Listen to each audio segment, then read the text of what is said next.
I'm going to get started today because we want to make sure that we cover everything in this introductory session. So firstly, I just want to say hello to all of you. Thank you so much for joining us today for our open day.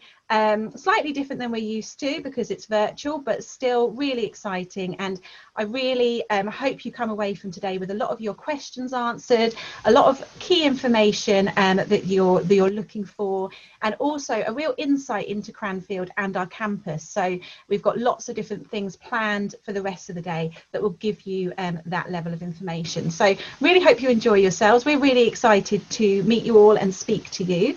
I've just got a couple of things to say. So firstly, let me introduce myself. My name is Alison Whaley. I'm the Director of Student Experience at Cranfield University. And today I am co-hosting this first session with Professor Sean Tyrrell, who I will introduce shortly.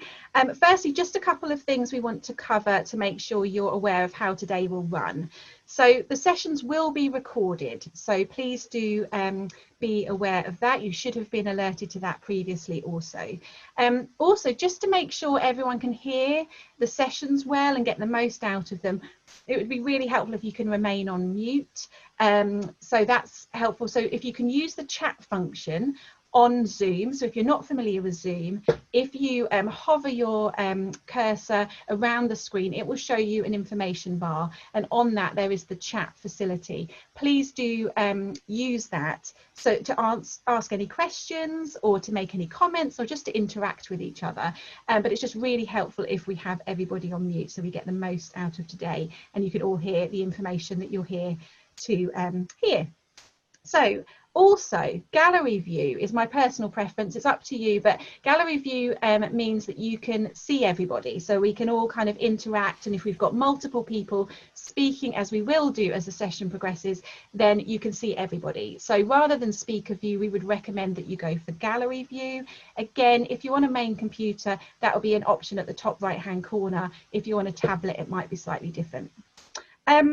Just to let you know as well, so in the admissions section, which is the section that's coming up next, there will be members of the admissions teams in the background ready to answer any of your admissions questions, because we do know at the moment, if you are planning on joining us this year, it is those admissions questions that are really, really critical for you all. So the next session, you will have a lot of opportunity to actually ask questions in the background as well. So please do take advantage of that.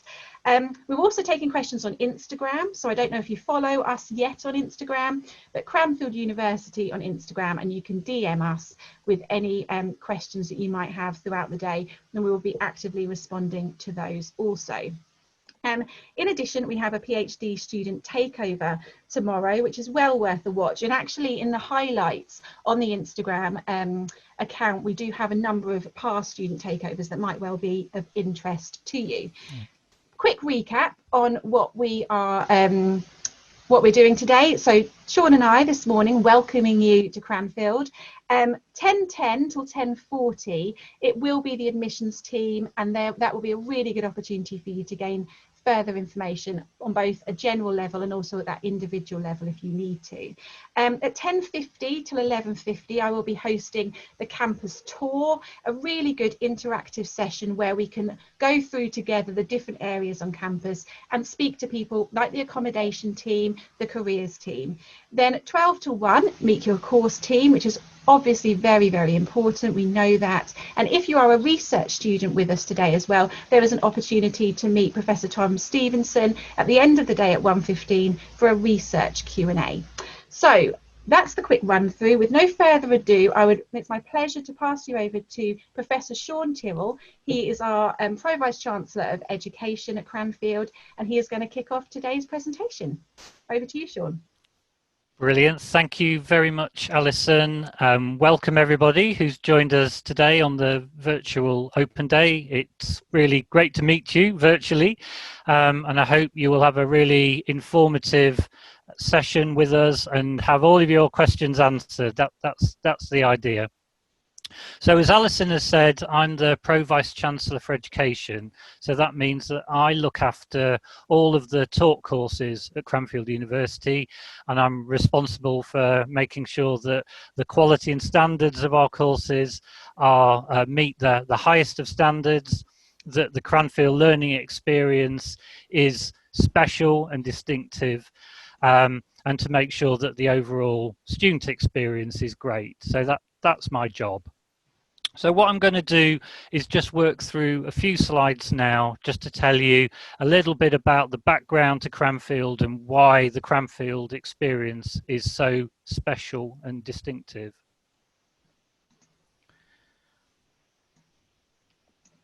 Oh, Alison, I don't seem to be able to move the slides.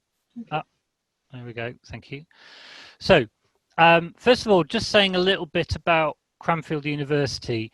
So Cranfield is a very unusual university in many ways, and one of those is the very focused nature of what we do at Cranfield. We're all about creating leaders in technology and management.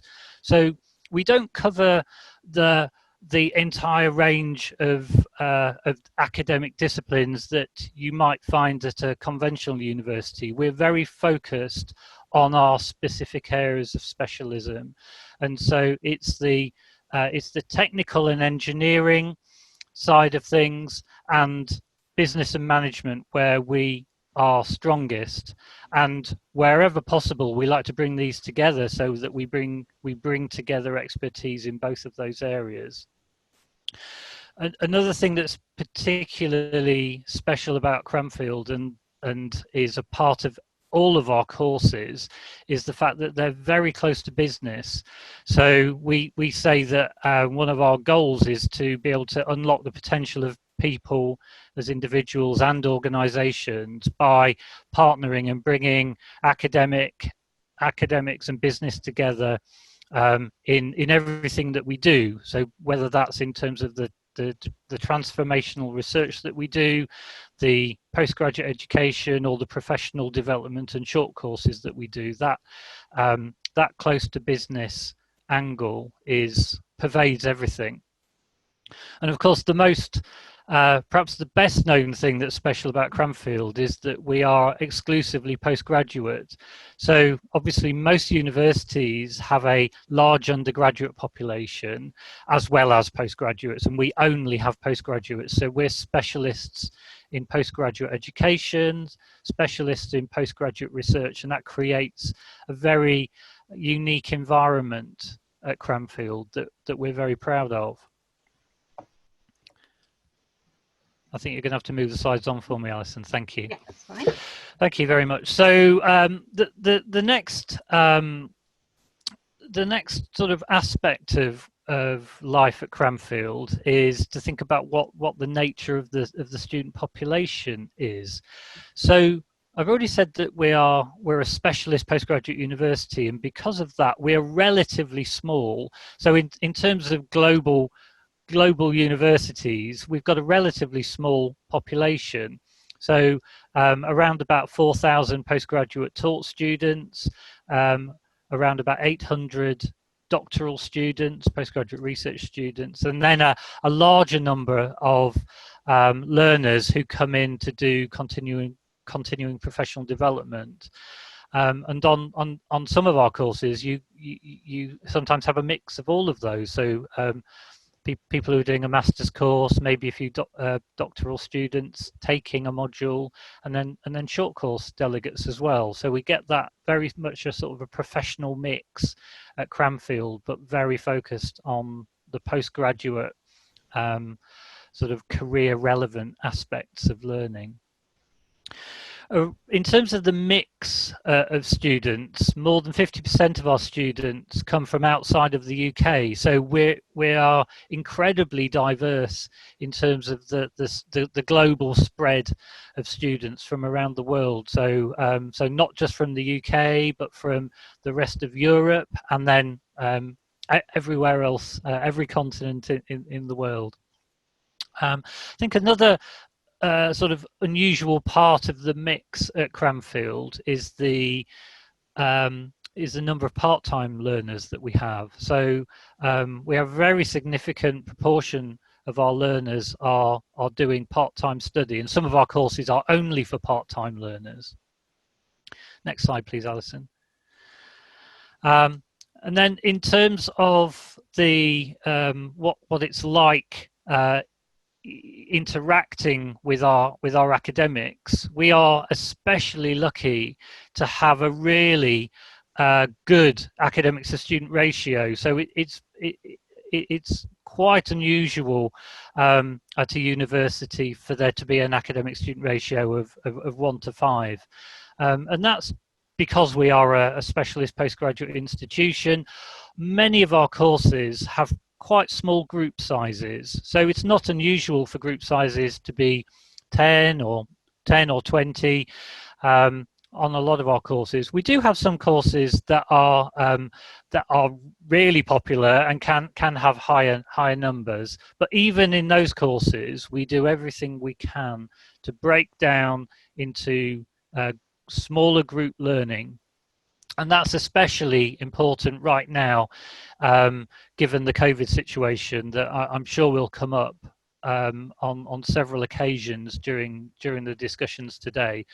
But what we believe is that Cranfield is particularly well placed to maintain a really good learning experience and a safe learning experience in spite of the crisis, just because of our location and the way our courses are set up. There's a reference on this slide to our global community. So obviously, because we have students coming to us from all over the world, when they leave Cranfield, they often go back to their home country or move around internationally as their career develops.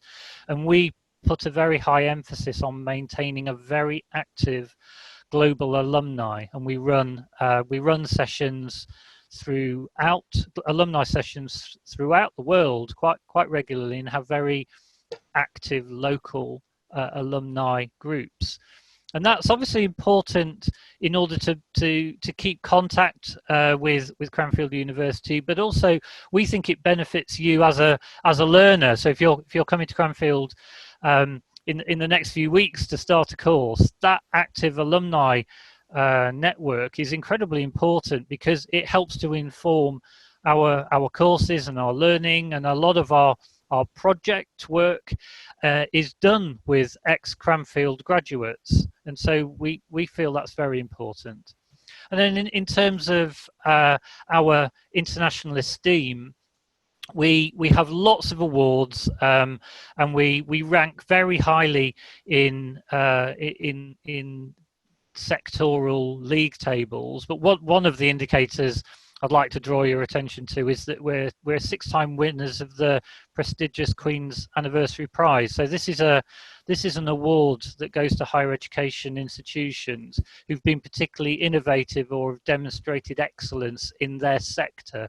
So it's sector focused, and we've won that 6 times, and that's really outstanding to be able to win that award on a regular basis and across a range of sectors that I'll talk a little bit about possibly in the next slide. Could you move on one slide, please, Alison? Thank you. Yeah, so one of the important points I wanted to emphasize to you, again, that sets Cranfield apart is the way that we're organized, and the way that we design our courses tends to not be in the traditional university way. So, you know, those of you who've been studying recently, doing your undergraduate studies, you may have been in a civil engineering department, or in a soil science department, or in a transport department, something like that. So we are not aligned on these traditional academic disciplinary lines. We are sector focused. So you can see there in the list the sectors that Cranfield is particularly associated with: in aerospace, in defence and security, in energy and power, environment and agri-food, in management, in manufacturing, transport systems, and in water. Each of these are business, commercial, industrial sectors, and our courses and our research aligns specifically with those sectors, and our groupings, our departments, if you like, are designed in that way. So for example, I'm based in a water department. My discipline is microbiology, but the other people in that water department might be engineers, or they might be process scientists, or they might be social scientists and economists or policy experts. So we have this sort of multidisciplinary approach, but focused around our thematic sectors. And that's really unusual, and that sets Cranfield apart. And that's what helps us to be close to business. Next slide, please, Alison. One of the related benefits of coming to Cranfield is that you get to use our special facilities. So we have unique near industrial scale facilities all across the university. The one you're looking at here, which we always like to put on the PowerPoint slides, just because it just looks so cool, doesn't it? So it's sort of pink greenhouse. It's actually it's basically an automated and highly controlled growing environment for doing crop trials. So we do a lot of work on trying to develop better ways of growing crops that help us to get the balance right between crop production and food security, and doing all of that in an environmentally positive way, so that we have the lowest water footprint, for example, the lowest carbon footprint of agricultural production. And so if you were a student going to come and do a course in our agri-food theme, then this is the kind of place where you'd end up doing your group project or your thesis project. Or if you're a research student working in that area, you'd be able to use these kinds of facilities. So we make every effort to make sure the students have access to these types of facilities. This is just one example, and we've got examples that cover all of our sector-facing themes, whether that's in energy, in engineering, in aviation. We've got incredible facilities that are, effectively full scale in all of those areas. And that's one of the great sort of distinguishing features of coming to Cranfield. Next slide, please. And we continue to put a really high emphasis on further investment. So one of the things that we've done brilliantly in the past few years is to secure funding from the government, but also importantly from business, in order to develop special new facilities. So there are a couple of examples here. On the left-hand side of the screen, you can see the new Digital Aviation Research and Technology Centre that we call DARTEC, that has just been built.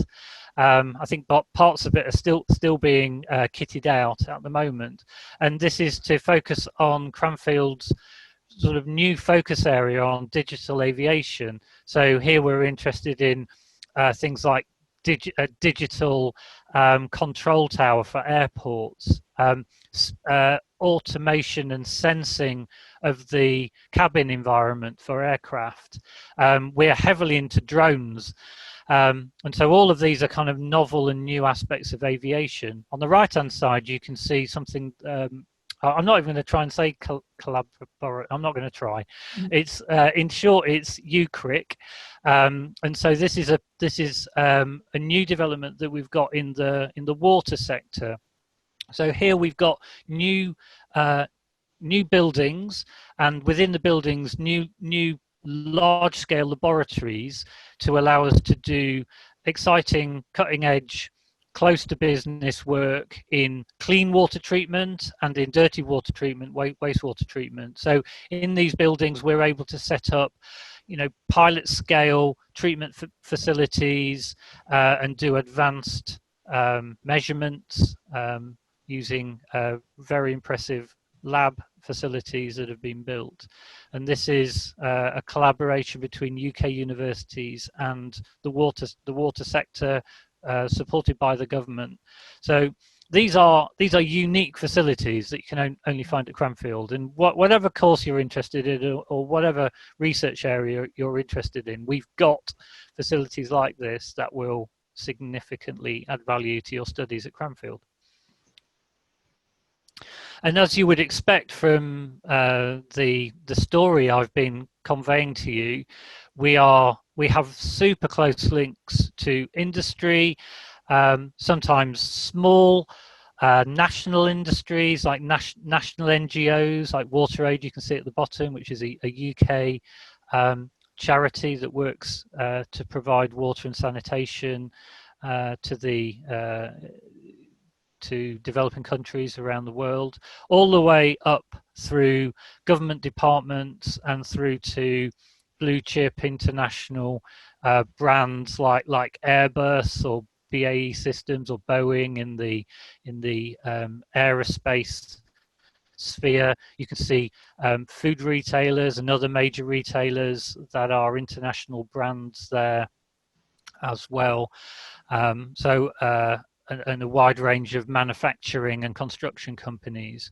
So we have reach into the UK industrial sector and right through into the global international sector as well. And anyone who comes to Cranfield will find themselves being taught by industry experts and working on projects that have been set up alongside industry to solve their problems, and often are co-designed and done sometimes even in the laboratories of our collaborating industrial partners. So that kind of close to business aspect of being a Cranfield student pervades everything we do. And then I think this is my last slide, Alison. Mm-hmm.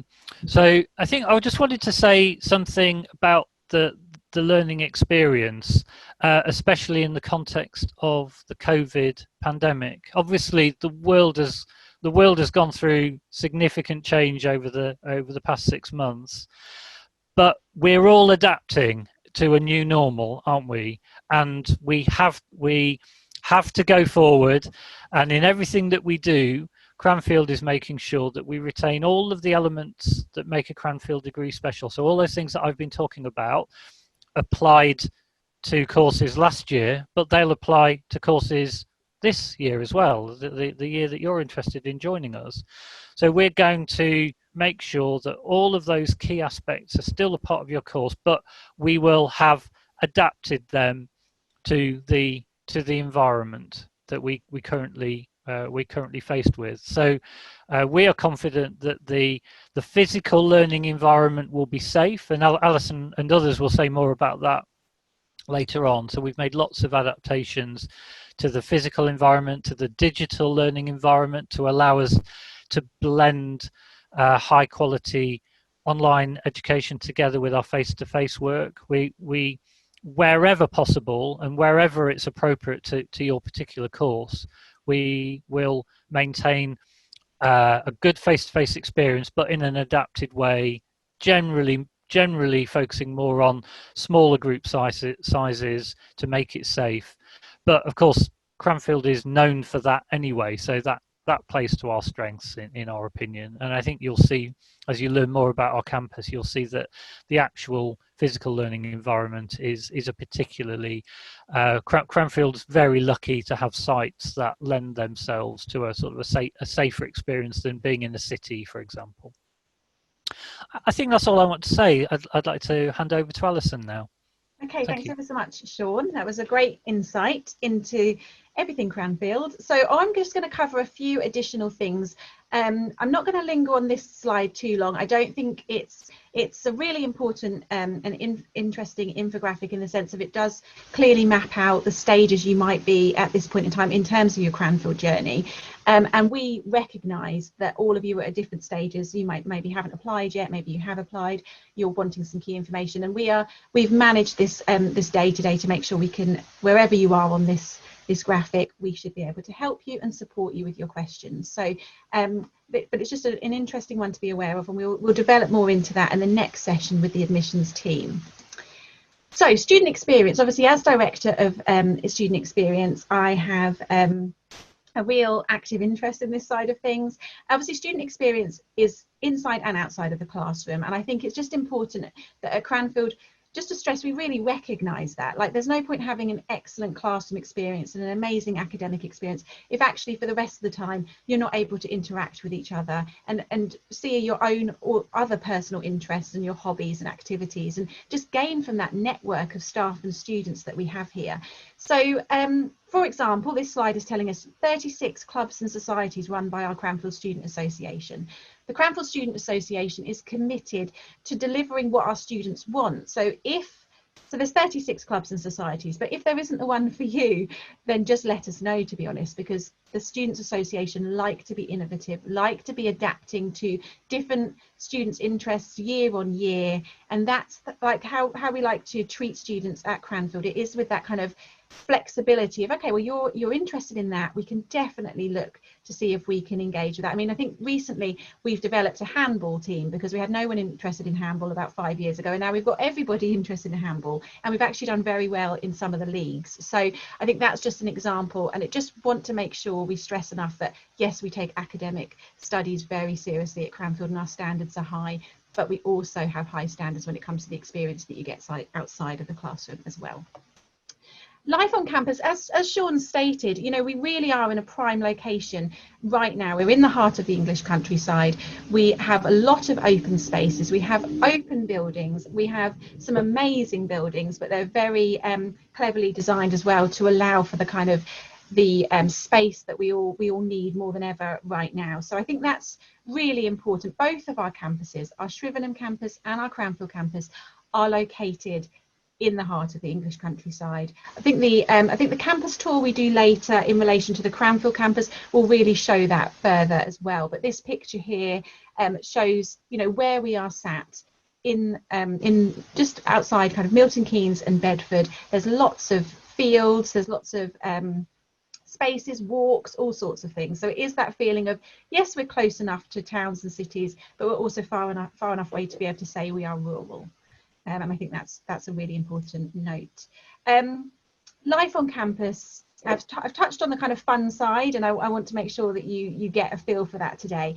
But of course, it's a serious time as well, and we need to make sure we're reassuring all of our students, our customers, our staff, how important we are taking the health and safety of everybody, and that is our absolute priority. So, you know, we have developed new systems and protocols and cleaning regimes to make sure that we are able to welcome everyone back and welcome new people to our campus in a safe way that ensures that we don't take away from any of the experience, but that we just do it in a manageable way that everyone feels comfortable with. And one of those aspects is the fact that, for example, wearing a face covering will be mandatory for face-to-face teaching until further notice. So we will have, so not for the academic presenting, they will have more like a visor on, but actually the face-to-face aspect is really important to you as students, we know that, but to be able to do that safely, we do feel that wearing face coverings is the best way forward for this period of particular in time. Again, that carries over to our student accommodation. We know a lot of you, if you're joining us this year or next year, are interested in accommodation in terms of staying either off campus, on campus. What are your options? And we'll be able to cover that in the later session today as well with the campus tour. But just to say, again, with health and safety, we are being guided by government guidance. We are doing everything we can. We're obviously also in contact with a lot of other people in the HE sector, making sure we're keeping in line with what other universities are doing as well, and just ensuring everybody's safety. And we have, just to state, we have had around 800 students staying on campus during the period of March to now, slightly less now, but we did at some point have a lot of students on campus, and we still have about 300 to 400 living on campus, and we have of course been supporting them throughout this pandemic. So I think it's fair to say we've already got some experience in that area as well. I won't linger on this too long because I am conscious of time and I want you to all have a break before the next session. But we, you know, at Cranfield, the environment and a green future is really important. I think that's reflected in the themes anyway that Sean talked of earlier. But I think there's some really interesting information. For example, on-site solar farm provides 5% of the university's electricity, and that's something that we all feel incredibly proud of, and we just want to get better at that and enhance what we're doing to ensure a green future for everybody. Here's all I would pick out in terms of these particular quotes is, for example, for Pauline, I really like the fact that she hangs on the group projects aspect. I think the group projects aspect of the student experience at Cranfield is one that everyone takes away and feels very happy with if you're a taught student. And again, for taught students, for Jessica, it was all about the alumni as well, and that network aspect that Sean touched on earlier, which is really important. So that's everything today. Obviously, this is just the start of your day with us. There is going to be plenty of opportunity to ask questions. We have had some questions submitted previously as well. The campus tour, the next session and the session with your course teams are all very focused on being interactive. Today, we wanted to be able to welcome you and give you some key information. So that's why we haven't been able to do questions today, but the conversation is only just getting started. So please do interact with us as the day continues. I would just like to thank you all so much for joining us. I look forward to seeing you later. Thank you ever so much, Sean, as well. Did you have anything you wanted to say to close? Just to wish everyone a really good virtual open day, and I hope you get all of your questions answered. Good morning, everyone, or good evening, depending on where you are, and welcome to this session on admissions and student immigration and funding. My name is Phil Bailey. I'm the Assistant Director for Admissions. I've got a very short presentation to go through to highlight some of the key points if you're thinking about applying to Cranfield, or if you've already made your application and have some questions about the next steps and arrival for later this year. And we're going to devote most of the session to your questions. So if you want to start sending your questions in, and we'll get answering those in the chat. I just want to introduce some of my colleagues that are joining me with the chat today. So we have Cara Darroch, who can answer questions on aerospace, manufacturing and transport courses. We have Tracy from water, design, environment and agri-food and energy. We have Andrea, who can answer questions on leadership and management courses. And we have Karen, who can answer questions on defence and security and forensics. So you've got some people there that can answer questions on those areas. If you've got a general admissions question, then please ask your question to all, and we can then post the answer to all, and then that means that other prospective students can also see the answers that we post. So some of you will be applying for this year. We are open for applications for 2021. So if you are thinking about coming next year, I'd recommend applying as soon as possible. We don't have any standard application deadlines, but I recommend checking individual course pages on the website, because if there are deadlines for specific courses, they'll be published there. Cranfield School of Management have a deadline for international applications. The date for this hasn't yet been confirmed, but keep checking the website because this will be published shortly. When you're ready to make your application, you can use the Apply Now button on each course page to start your online application. With your application, you can upload supporting documents. So when you've got your degree results or English tests or reference documents, but if you haven't got these ready when you're starting your application, then please continue and submit it, because you can actually upload these to our applicant portal after you've made your application. Once you've received your course offer letter, you'll usually need to pay a deposit to secure your place, and this is within 1 month of receiving the course offer.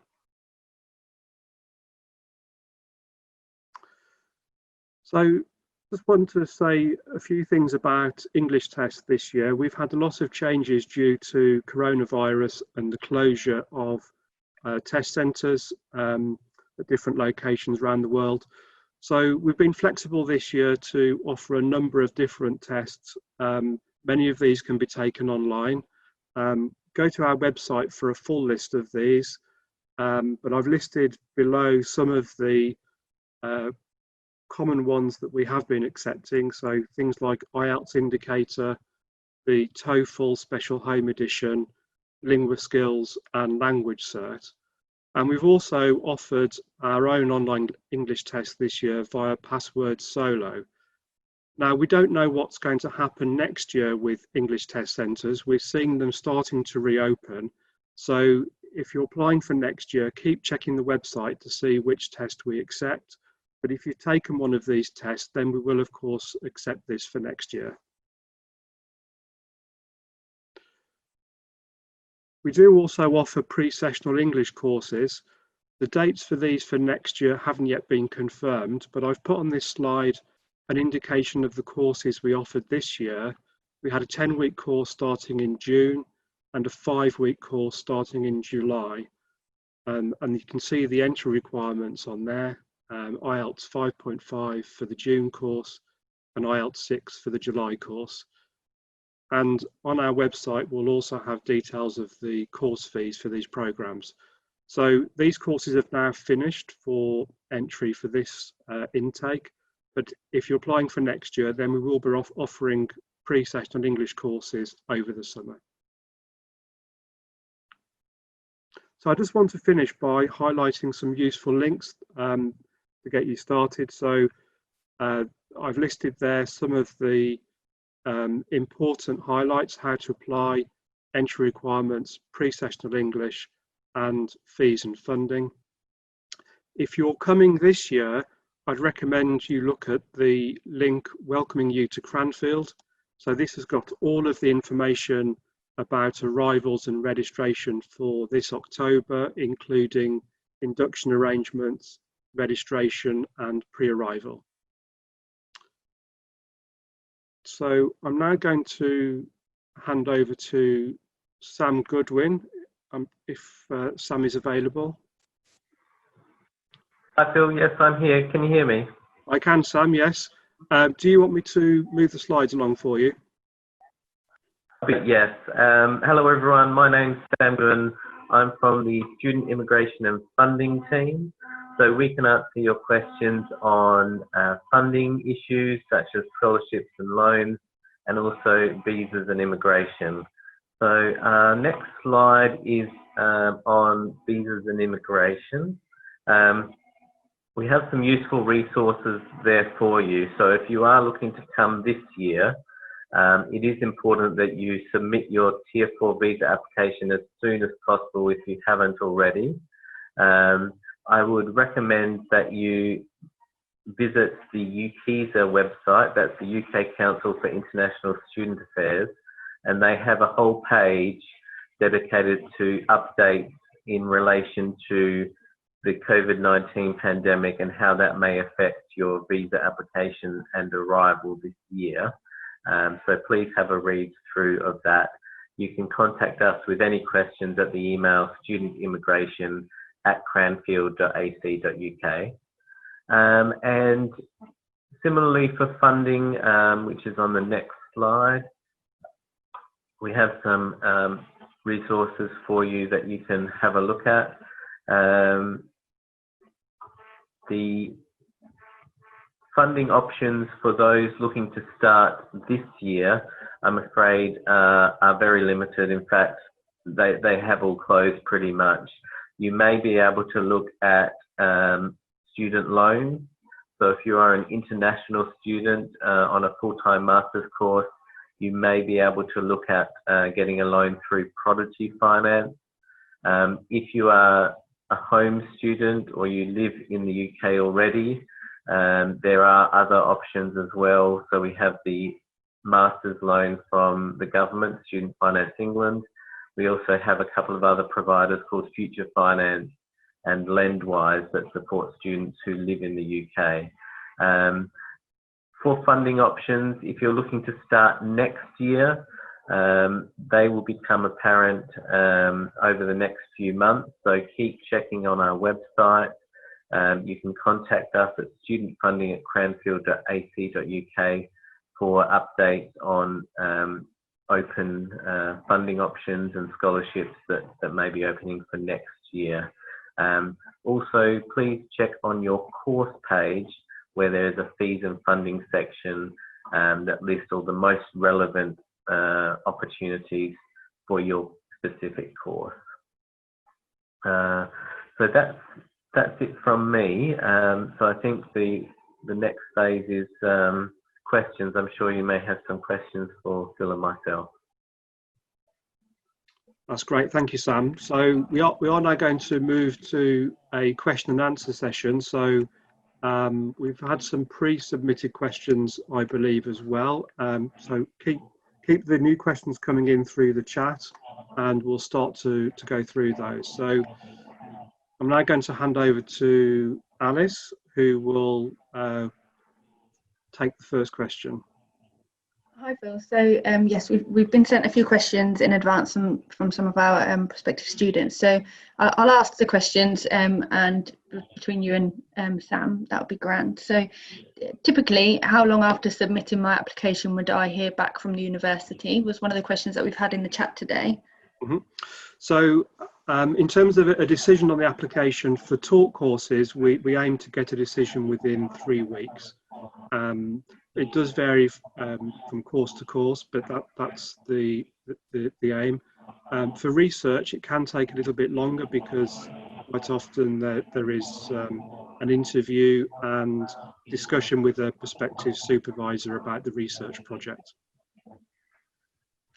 Perfect. So Sam, this question's for you, I think. So it's about part-time students and paying fees.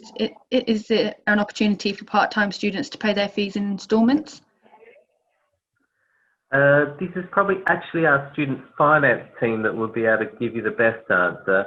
My understanding is for part-time students, you do need to pay your fees each year. So in terms of the duration of the course, yes, you can pay in instalments, so to speak, but they would usually be due at the start of each year. Phil, is that your understanding as well? Yeah, that's correct. On our course pages, we do have payment options for each of the courses, so it's worth having a look there. You'll see what the fee is and when payments are due. Okay, so we can share that as part of the post-event communications as well. So we'll share those links with you. In terms of people's personal statements, how can they get support or tips on writing personal statements? That's a good question. It might be worth some getting advice from some of our current students. So we have a student ambassador program. So if anybody wants to get in touch with a current student, either from their own country or someone studying a subject at Cranfield that you're interested in applying for, then we can get you in touch with a student ambassador. They can tell you all about the course, what it's like for them, what their experience was like, and they can provide some tips on personal statements and their application journey. If you've already got an offer for Cranfield, then you will have been invited to join, meet up with a student ambassador through our UniBuddy chat service. If you're applying for next year, then we're going to release details of UniBuddy on our website within the next month or so you can contact our student ambassadors. Okay, perfect. So there's a question here about short courses and getting involved in short courses. I'm not sure this is really a question for you, Phil, but I'll put it to you. So in terms of people that are doing a master's degree and wanting to get involved in some of the short courses that are running on campus, how easy is that? How can they get involved? What's involved really? I'm not sure I can answer that one, Alice. So I think I may find out the answer and we'll post it in the chat at the end of the session. Okay, perfect. In terms of funding opportunities and student loans, Sam, if you're a PhD student or looking at doing research at Cranfield, how does that differ and what opportunities are available? There are loan options for research students on a PhD, if you're a home student and starting this year, so if you're from the UK or the EU and qualify for home fee status, there is the doctoral loan, so you can get a government loan for a PhD course. Obviously, from next year after Brexit, that is only open to home fees. So EU, this will be the last year you can apply for that. We do have other loan providers that can support research students that are called Future Finance and Lendwise. You'll be able to find information on our website and links to their application site. Now, they only support students who are living in the UK. So if you are an overseas student living outside of the UK, unfortunately, they are not going to be loan options. There are no loan options provided through the UK that I'm aware of. You would need to see if there's any in-country loan options in your own country for educational type loan schemes. Okay, perfect. So this question again, Sam, might be for finance, but one of the students today is asking about whether full-time tuition can be paid in 3 different instalments throughout the year. So the fee policy for Cranfield says that your fees must be paid at the start of your course. So when you come and register and start your course, you must pay your fees in instalments at that time. There is an exception for home students who have the government loan. So if you have a loan from Student Finance England, you are allowed to pay your loan, pay your fees in instalments in line with your loan dispersal. So you need to come to registration with your loan confirmation that shows how much your loan is and when it is due to be paid to you, and the finance team will be able to invoice your fees in line with those loan payment dates. If you did have any other individual circumstances, you would need to discuss with Student Finance to see if there's any other waiver of that rule. But generally, no, you do have to pay your fees at the start of your course in full. Okay, perfect. So Phil, I think just some clarity here. So where we've said that deadlines or applications have closed, does that differentiate per course? Because I understand that some of the defence and security courses are still taking applications for 2020. Yeah, I think this year it's been an extraordinary year, and we've been more flexible than we would normally be with deadlines. So I think if you see that a deadline has passed, it's still worth asking whether we can accept an application.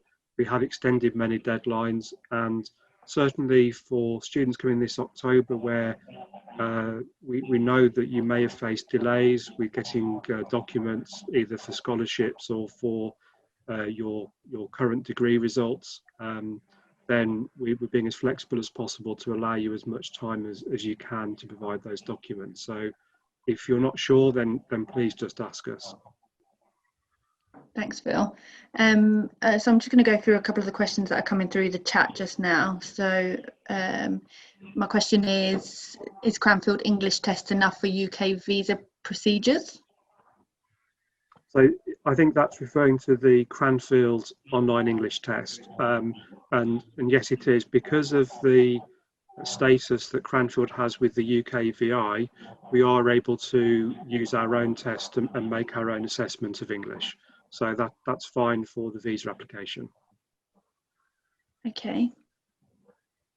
So I've got a question here, Sam, I believe. So is it possible to switch to student visa from within the UK from ICT dependent visa in current scenario? Yeah, normally that would not be allowed, but under the temporary guidance due to the COVID-19 pandemic, there is some temporary guidance. that in certain circumstances you'll be allowed to do that. If you are in this position, I suggest you contact me as soon as you can at studentimmigration@cranfield.ac.uk, so we can look at your case and see if that's possible for you. Thanks, Sam. So we have got a few more questions coming through, so I'm going to keep asking them. We've got a question here, Phil, about relevant work experience and professional qualifications and how they're taken into account within applications. Well, I think we do look at those qualifications and experience very carefully. So our entry requirement is a UK 2-2 degree or international equivalent. But we can accept applications with other qualifications and professional experience. So we look at each application on its own merits on a case-by-case basis. And we are looking, when we review applications, we want to make sure that the course you're applying for is a really good fit for you, for your career ambitions, and it's going to give you what you need to make that next step in your career. So we are looking at personal statements and your career objectives as part of that application. So we want to look at all of that and make sure that Cranfield and the course is right for you, and that you're going to get what you need from that. Thanks, Phil. So Sam, we've got another question here. I don't know if it's specific to this student, but Prodigy Finance have changed the currency of the loan amount at the very last minute. How does that affect students, and how does it affect our visa application? Yes, basically there shouldn't be any effect. It won't cause a problem. If you have your new updated loan offer with the new currency, you should use that for your visa application. If you had already submitted your visa with your previous loan letter, again, that should not cause a problem. If you're unsure, please contact me at studentimmigration@cranfield.ac.uk, and we can make sure that everything's fine in your case. But it's not something you need to worry about. You know, Prodigy have all the right letters for visa application, so it will be fine. Perfect, thank you, Sam. And there's another question here about whether the Cranfield loan scheme can be available once the offer is given, and is it suitable to use to cover the deposit amount? Yes, so the Cranfield Postgraduate Loan Scheme is administered by Prodigy Finance. So that is the loan scheme where many of our full-time master's courses are included. You can apply for that at any time. So you can apply for that after you have an offer of admission from Cranfield. Now for the loan schemes, it doesn't, again, this is a question you may need to confirm with our student finance team. However, you do still need to pay the deposit. If you have an approved loan, you are still required to pay the deposit. For all the loan schemes, they will not cover the total cost of study at Cranfield. So we would expect you to be able to, you do need your own funding as well as the loan. So you are expected to pay the deposit to secure your place on the course. Thanks, Sam. So I'm just going to have a look if there's any further questions come in. Bear with me a moment. Sorry, Alice, I did spot a couple regarding home fees for EU students in 2021 after Brexit. So that has been confirmed by the UK government that EU students will not pay home fees next year. So EU students will pay overseas fees from next year. Thanks, Sam. There's a question here, Phil, about if someone was to apply for, or if someone's coming to start in a full-time course, is it then possible to switch to part-time at any point during their course? Usually, yes, it will be, but I think Sam will be able to advise on any changes to visa requirements if you're here on a student visa. I think most of our courses are offered full-time and part-time, but not all of them. Some of them are full-time only, so you will need to check that on the course page to see if there is a part-time option available. But yes, it is possible to switch partway through. Yes, there will be visa implications if you are in the UK on a Tier 4 visa to study that particular course at Cranfield. If you do go part-time, then in most cases you will need to apply for a new visa, and you will need to leave the UK and apply to come back to get that visa. So it is something to consider well in advance of deciding to do that.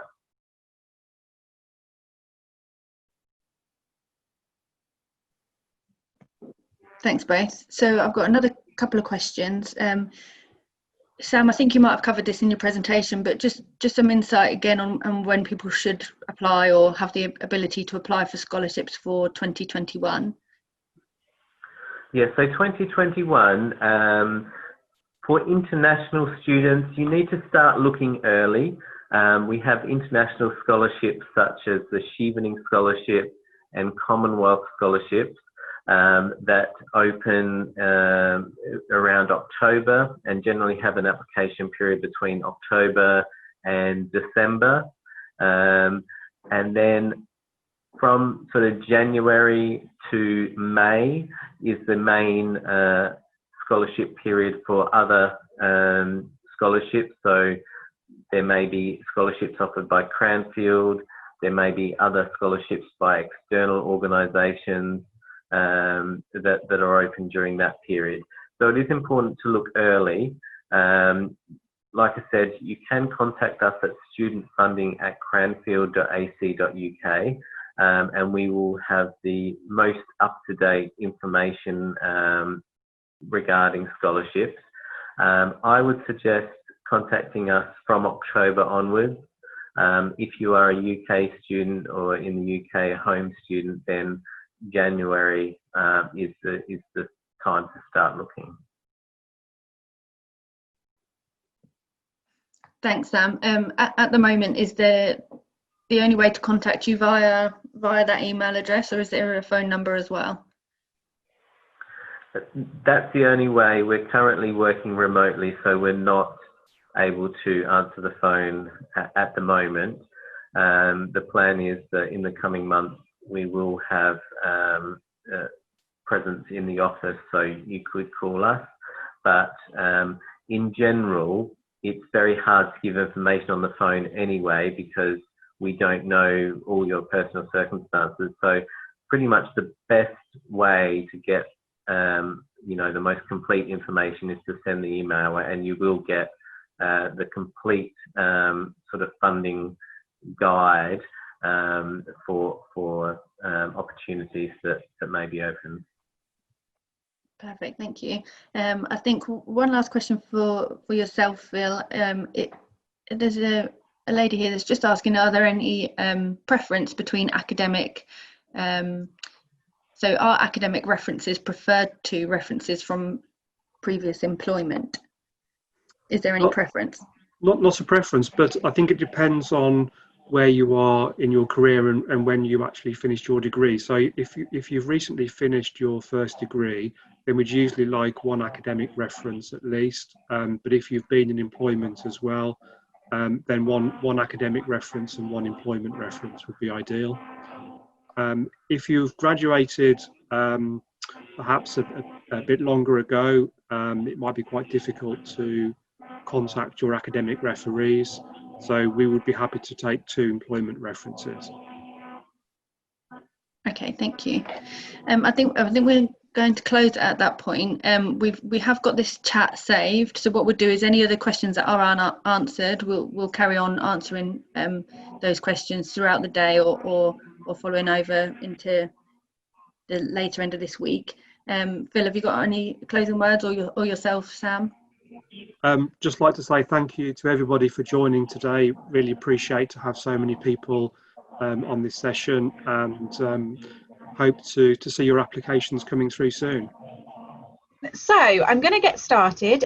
So welcome again. If you weren't in the previous session this morning, the welcome.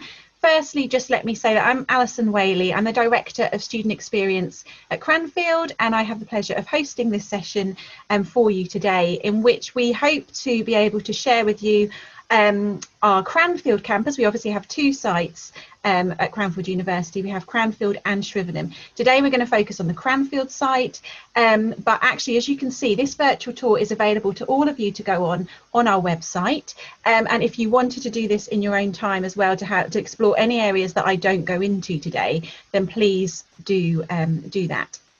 So we've still got a couple of people in the waiting room, but I think they're going to come through in a second. So I'm going to get started. So how this is going to work is if I just click on Explore Cranfield, we've got a few things here that's basically the complete kind of set of sections that you can go into if you want to look at the Cranfield campus specifically. So today I'm going to focus on areas like accommodation and campus facilities, but if you wanted to, there's the option to cover air transport, automotive. Depending on what you're coming to study with us, you're more than welcome to do that. So you could have a look at this in your own time. Today we have got some people with us that are from the key services across the university, so it's a really good opportunity for me to be able to talk through the different areas, and we're going to go to accommodation, we're going to go to student advice and learning support, the Cranfield Student Association, the library, and then also careers. So we've got people here today to talk to you directly about that. Can I please ask you again that you use the chat function when you want to ask anything, and I will be kept up to date with all of the questions that you're asking as well, so then we can make sure we're responding to you as we're presenting, which is one of the benefits of having a live open day. So with no further ado, I'm going to click on the accommodation section, and then I'm going to invite Chris Yearley, who is one of the key people within our accommodation team that is currently working exceptionally hard to make sure we cater for all of the students' needs as they leave us and also as they arrive with us. So I'm going to take us to Chilver Hall, and then I will also take us through Stringfellow Hall as Chris presents to you. So over to you, Chris. Good morning, Alison. Good morning, everyone. So Chilver Hall is one of the most popular types of accommodation that we have on campus. And as soon as we open up for applications for each academic year, it's always Chilver Hall and Stringfellow Hall, which are the ones that are in the most demand, the highest demand, and always are occupied very quickly by new applicants. For Chilver Hall, there's 2 blocks of accommodation for full-time students. They're located only a short distance away from the main reception, from the sports hall and from the tennis court, so there's plenty of things nearby. All of them are ensuite rooms. They're 13 metres square in size, very modern looking building, car parking outside and sheltered bicycle racks outside. They've got huge communal kitchens with lots of storage space, lots of fridge and freezer space, which we know that people like.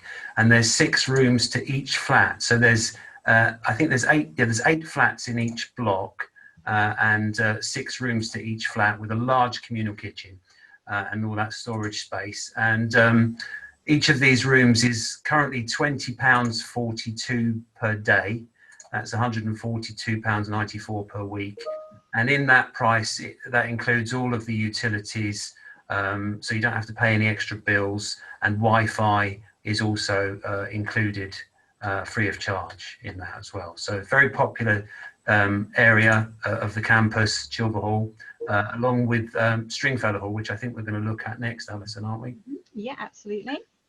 So if I just click on Stringfellow Hall now, goes to the building exterior first, Chris.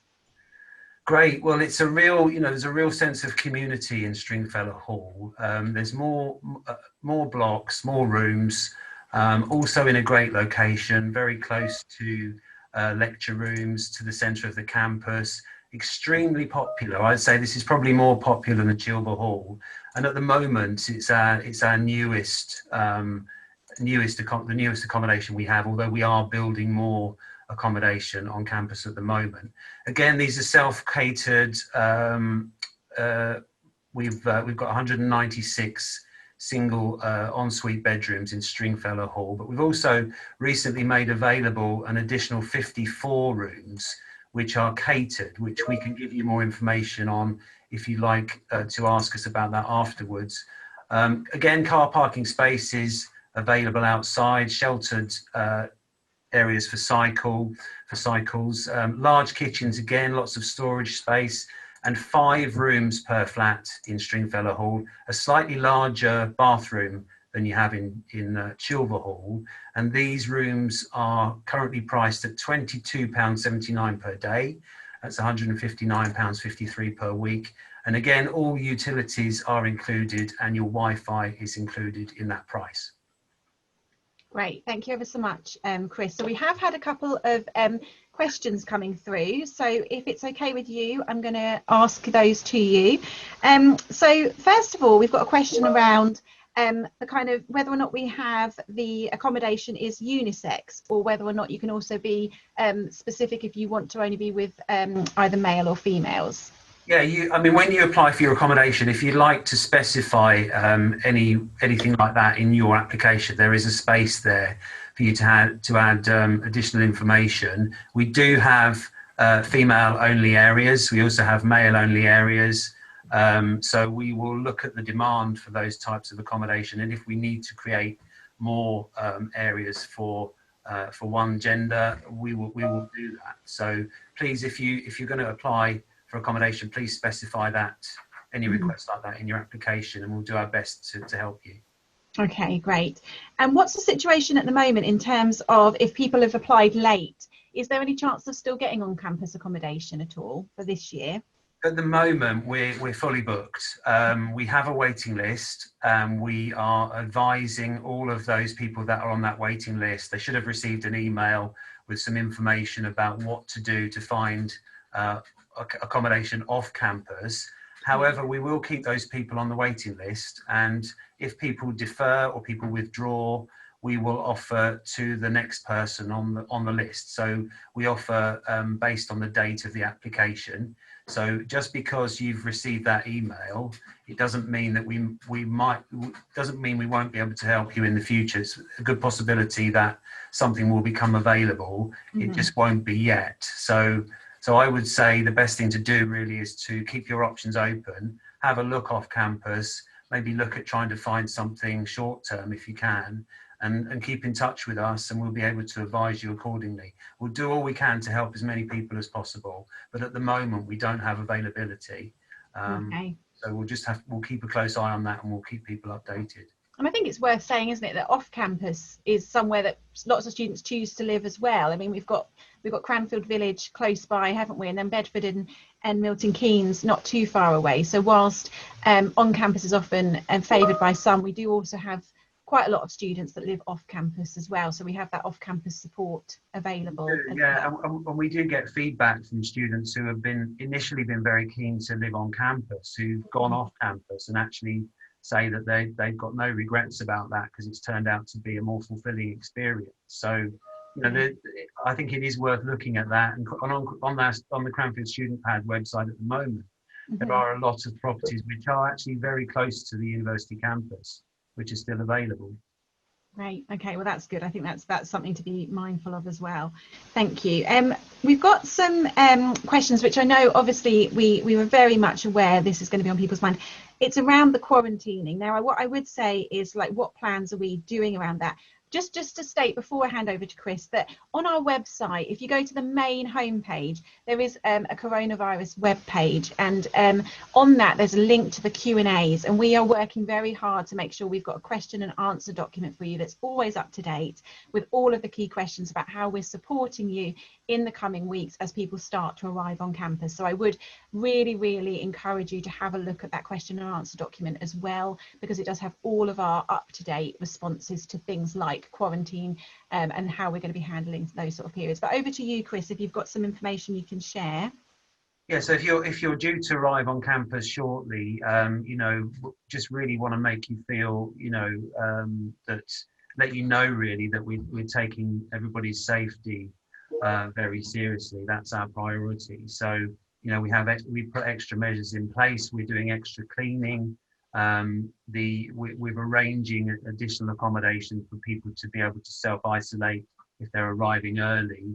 What's very important is that if you are coming this year and you are planning to arrive early to self-quarantine, that you let us know, because we need to make plans for you to be able to make sure that the accommodation that we have ready for you is suitable and that everybody is kept safe. So please do let us know. We have sent an email out to all of the new students coming in asking for that information. If you haven't replied to it yet, please could you do so that we're able to support you as best we can. If you have any concerns about your particular situation, please don't hesitate to send us an email.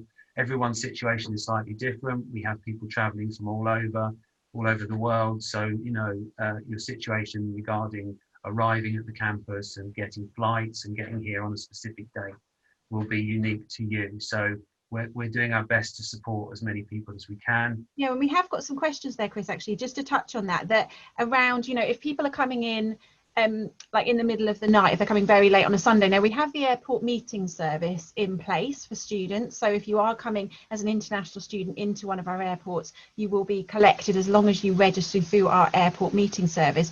But how would that then be managed if they were coming in quite late at night, Chris?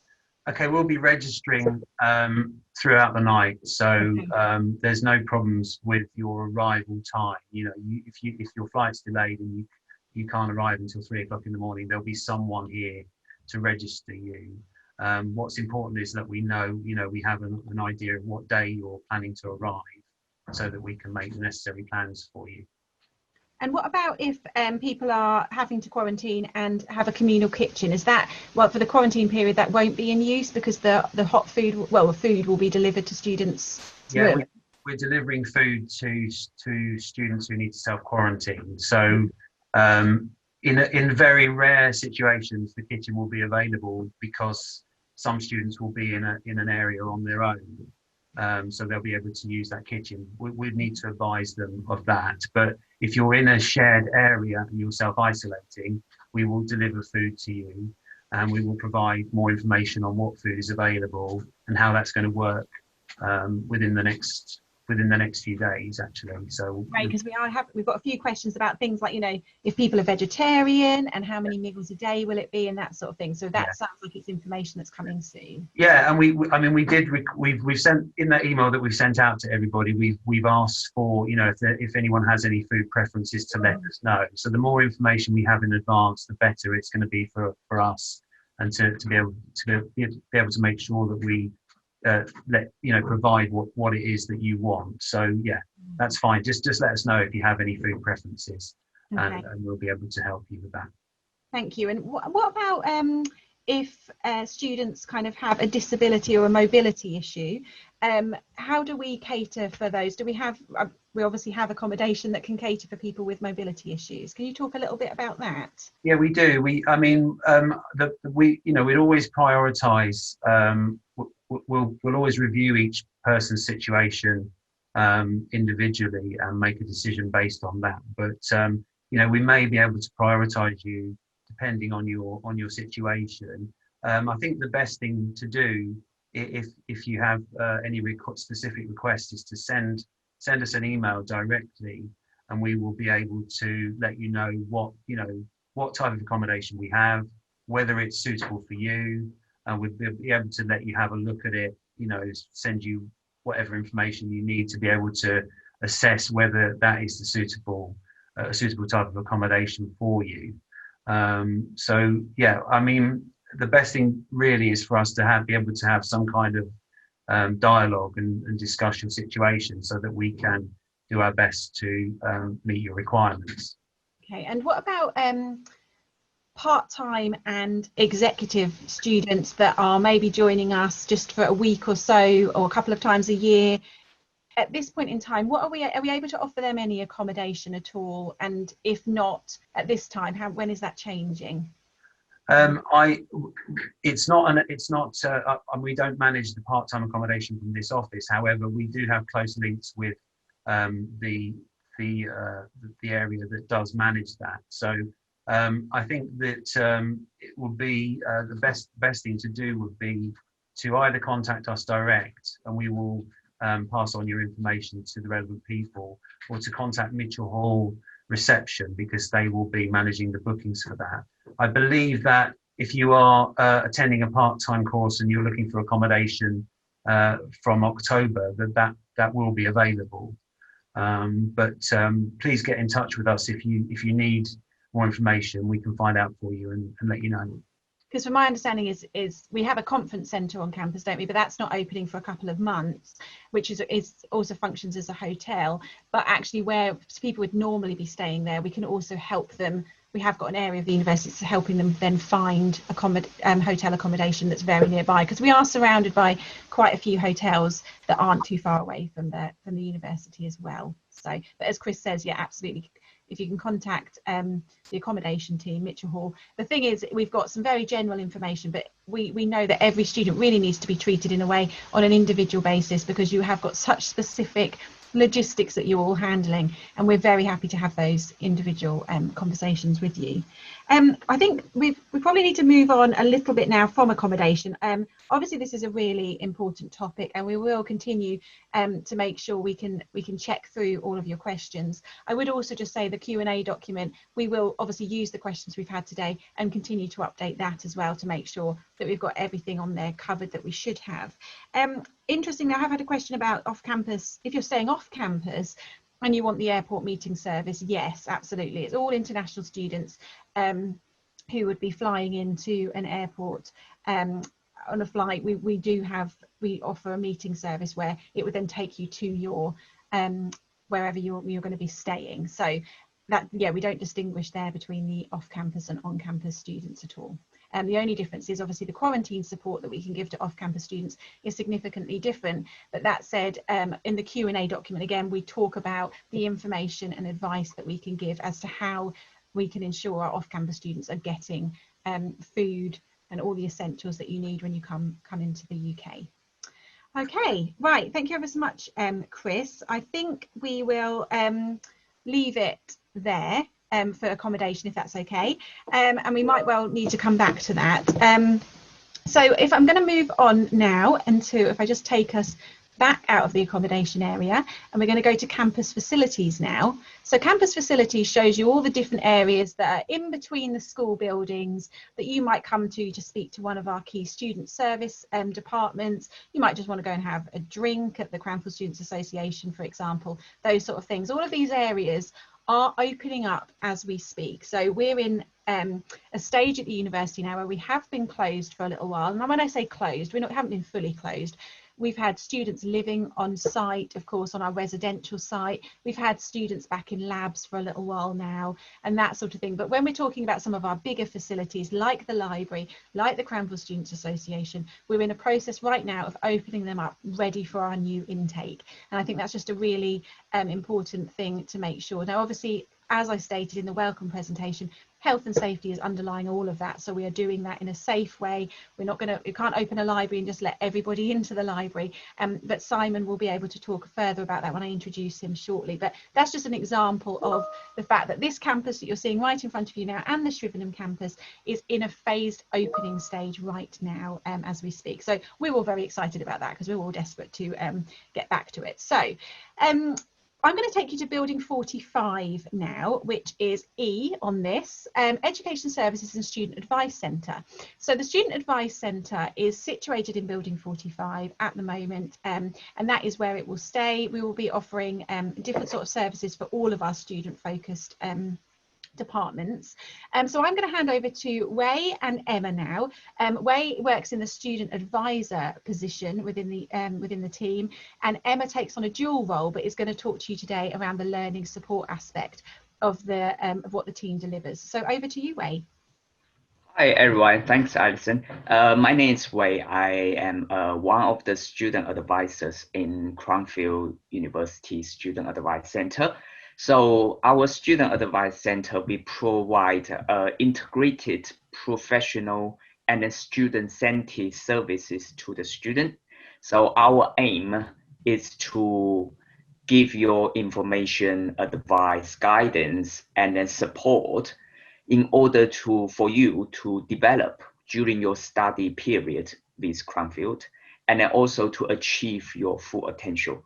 And then also importantly, it's to help you to cope and then take responsibility of your every daily well-being, including physical, emotion, and social well-being. Is also including your family members if they are coming with you, study and then living in the Cranfield University. And then one important thing about our service is we are private and then confidential service. So when you talk with us about your problems, or if you want to just share your emotion with us, everything you speak to us will be kept privately in our service. So we are not going to share with your tutors. We are not going to share with your school teams without your permission. And then, so what do we provide information, advice, or guidance on? So that it's two large areas. One is an academic area, including if explaining about student handbooks, if you want to make a complaint about certain things or making appeal about certain things, we can provide a service to you. And then also if you, during your study period, you want to change your, if you have any idea, want to change your study patterns, and there's something you want to talk about, and then you can come to us, and then we are welcome to you to share your idea with us. And then another area will be things like well-being, including personal matters, health, and family problems, and accommodation, guidance about traveling and manage your finance. That is something we are happy to talk to you with. And then also your emotion. We all have a different kind of mental commitments in terms of we might feel stress and then anxiety, and then sometimes as an international student, you may feel homesickness, and then there's something loneliness also, and then something you want to share with us, and then you are welcome to contact us. So that is what a student advice center for you. And then you just need to come to Building 45 or email us, and then we will try to respond to you as soon as possible. So that is for Student Advice Center. Great, thank you very much, ever so much, Wei. And I think I'm going to hand over to Emma in a moment. I'm just going to quickly state these pictures that we're looking at right now. I think it's a really good opportunity just to say, like, I've been on the project team that have been looking at buildings like this. Now, obviously, this is how it's laid out, was laid out pre-COVID. This looks a little bit different now, and this is where it's an example of what we're doing. So if you were a student coming to this now, there would be stickers on the floor that would just let you know how the social distancing aspect. There is a screen around the reception, but the reception will still be active. There's still an area that we want students to come and speak to us. And if you would prefer to speak to Wei or Emma or anyone that we speak to today face to face, then you'd be able to book a time to go into a meeting room that would also have a screen between the two people, but and enough social distancing, so the spaces are big enough to allow two people to have that safe but confidential and important conversation together. So we're adapting these sorts of buildings to make sure that we can still deliver the services we always have been, but just doing it in a slightly different way. So that's just a prime example of what we've been doing at Cranfield. So over to you, Emma, to talk about learning support. Thank you, Alison. Hi, so I'm Emma Stevens, and I'm a student advisor and learning support officer based at Shrivenham. And along with my colleague Pauline Buck at Cranfield, we support students with disabilities. These can range from physical disabilities to specific learning difficulties such as dyslexia, and also mental health conditions. So once you've let us know that you have a disability, we can work with you to discuss what reasonable adjustments you might need when you start your course. We'll need evidence of your condition, which would just be a doctor's or hospital letter, or if you've got dyslexia, a diagnostic assessment report. Once we've had that, we'll document any reasonable adjustments that you need in a learning support agreement, and that will just be sent to staff on a need-to-know basis. So it won't mention your condition, that will stay confidentially within the Student Advice Centre. If you're a UK student with a disability, we can help you to apply for a Disabled Students Allowance, which can give funding for equipment and support. As I said, we can help you with the application process for that. So if you have any questions, just let us know. It's really helpful for us to, if you can let us know as soon as possible if you think you might need extra support, so that we can ensure that that support's in place for you as soon as you start your course. And if you have any questions, I understand you might prefer to do that privately, so if you email studentadvice@cranfield.ac.uk, we'll get back to you as soon as we can. I think if there are any key email addresses, exactly like you just said, Emma, and that does link in with one of the questions that we've had around, you know, who do I let know if I'm registered disabled or if I have any learning support issues. So if we can maybe put some key email addresses like that into the chat function as well, so people can actually see those whilst they're here, I think that would be really useful. Of course, we've got them listed on our website and stuff as well, but yeah, if we're able to put them into the chat function, I think that would be really helpful for people just to be able to get them whilst they're actually on this session, if possible. So great, thank you very much, Wei and Emma. We haven't had a lot of questions in relation to that specifically, apart from exactly what you've covered. So you obviously knew what to cover in relation to, you know, what sort of support do we have available and how does that differ for different students. And I think the key thing is that your service is so flexible and responsive, and it's very much driven by the students, isn't it? So that's the key thing there. And just to make it clear that we've been offering these sorts of services via online means whilst we were in full lockdown. Now we're not in full lockdown. We've of course been starting to phase out of that. So we are still offering online meetings, and we are going to be offering face-to-face, and we will continue that model going forward.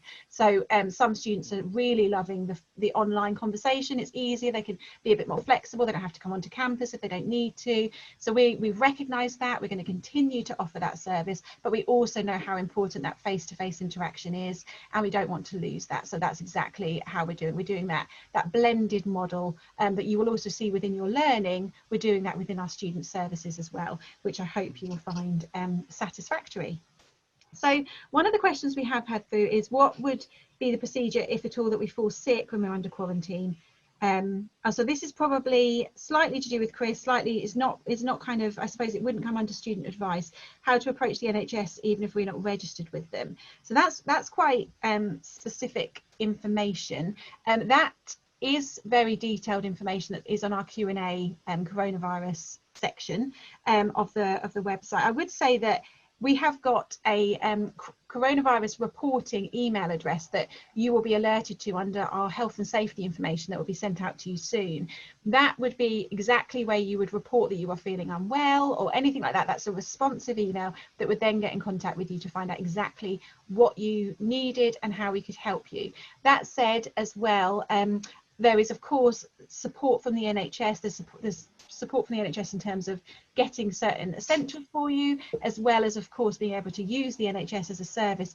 I don't want to go into detail right now because I don't think I know enough specifics about what you do in terms of registering for the NHS, although I do know you have quite a lot of rights as a student. Does anyone else who's joined us today in terms of staff have any information they want to share on that, or should we follow up on that information? Alison, on the website, I believe there's information about how to register with a doctor, which we'd encourage students to do as soon as they arrive. And I think there's information on local doctors. So wherever you end up living, there is some information about where to register. Great. Okay. Thank you very much, Emma. Okay, so we are going to move on to the Cranfield Student Association now. So the Cranfield Students Association is just here. It's so disorientating looking at the campus like this. So we've got Lucy with us today. So Lucy is our Cranfield Students Association president this year. So she's been in post now for about 3-4 months, is it, Lucy? And so got that really, really important role in terms of being the connection between the student body and the university, and making sure that she can kind of bridge that gap as effectively as she currently is. So so Lucy's with us today to talk you through the Cranfield Students Association and everything that has to offer. Over to you, Lucy. Thank you, Alison. So Cranfield Student Association is basically the non-academic side of the campus. Here you can see on the picture, this is the bar we have. So normally students would get a drink, get beer in their free time and just relax and talk to their friends.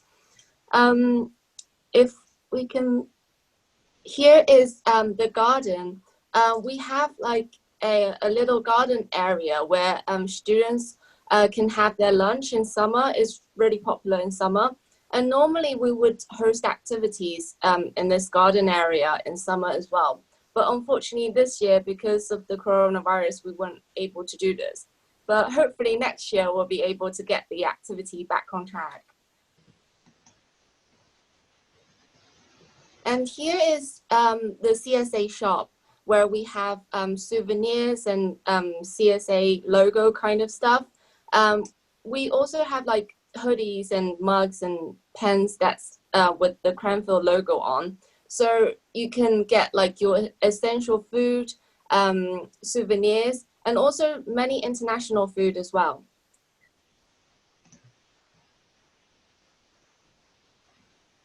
The cafe doesn't want to load, unfortunately. Oh, there we are.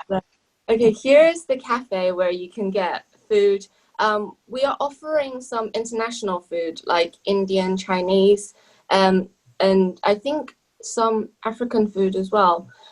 Also, we have British food like fish and chips, burgers, those typical kind of British food.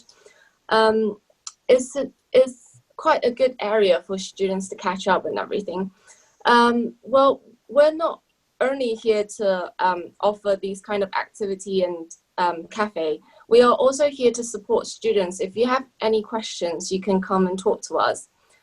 We have many CSA executives in many different areas, such as accommodation, sustainability.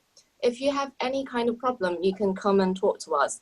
We might not be able to solve it for you directly, but we'll definitely point you to the right direction.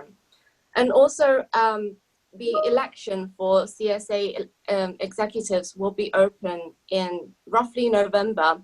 If you guys want to help improve the student experience, feel free to join us, and we are always here to welcome you.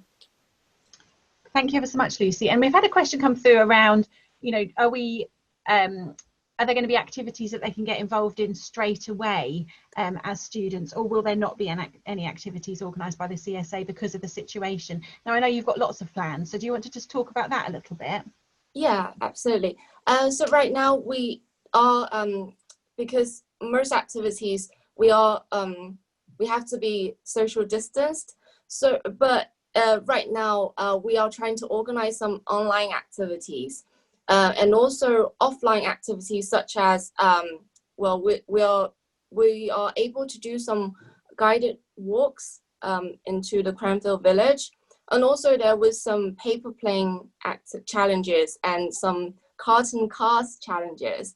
If you guys would like to join or just find out more information, I will put on our Instagram account and Facebook account where you can check out our previous activities and also some more activities.